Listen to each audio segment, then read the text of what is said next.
Hello दोस्तों, good evening. ये है आपका के 1002 पेपर कोड का paper, constitutional law of India.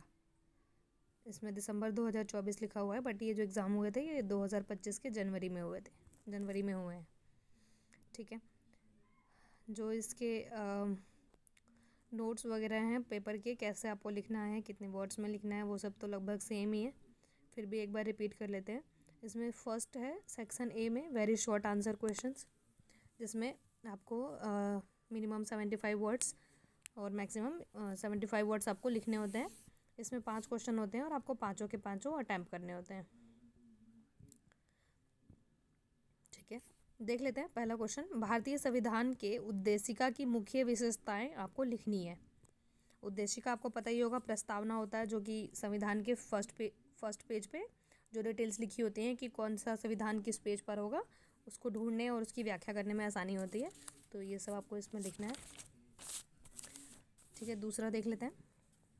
आपका सेकंड क्वेश्चन है संघवाद से आप क्या समझते हैं। आपका थर्ड क्वेश्चन है मूल अधिकार के निलंबन हेतु अनिवार्य शर्तों को लिखिए। मतलब कि मूल अधिकारों का निलंबन कब कब किन शर्तों पर हो सकता है वो आपको इसमें लिखना है। शिक्षा के अधिकार को अति संक्षेप में आपको लिखना है। फिफ्थ क्वेश्चन है आपका भारतीय संविधान में प्रदत्त किन्हीं 4 मूल कर्तव्यों को आपको बताना है इसमें। नेक्स्ट है आपका सेक्शन बी। इसमें टोटल 3 क्वेश्चन होते हैं, जिसमें से आपको सिर्फ 2 अटैम्प्ट करने होते हैं। तो आपका इसका सेक्शन बी का पहला क्वेश्चन है भारतीय संविधान की प्रकृति ना संघात्मक है और ना ही एकात्मक, वरन यह अर्ध संघात्मक है। क्या आप सहमत हैं? तो आपको विवेचना करनी है इसकी। कम से कम आपको इसमें 200 वर्ड लिखने होंगे, यानी कम से कम 2 से 2.5 पेज आपको इसमें आंसर लिखना होगा। अगला क्वेश्चन देख लेते हैं। क्वेश्चन नंबर 7, भारतीय संविधान के अनुच्छेद 29 व 30 में विहित एवं अल्पसंख्यकों के सांस्कृतिक एवं शैक्षणिक अधिकारों का परीक्षण कीजिए। निर्णीत वादों का हवाला दीजिए।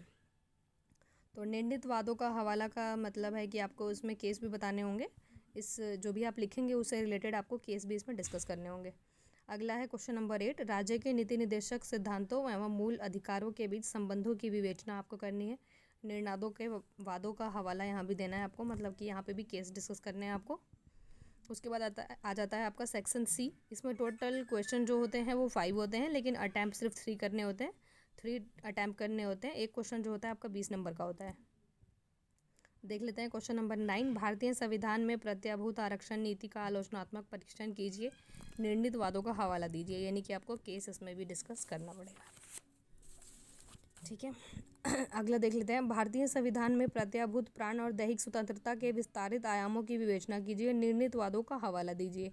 ठीक है, अगला है आपका क्वेश्चन नंबर 11, निर्णीत वादों की सहायता से भारतीय संविधान के अनुच्छेद 25 में प्रदत्त व्यक्तियों की धार्मिक स्वतंत्रता की विवेचना आपको करनी है।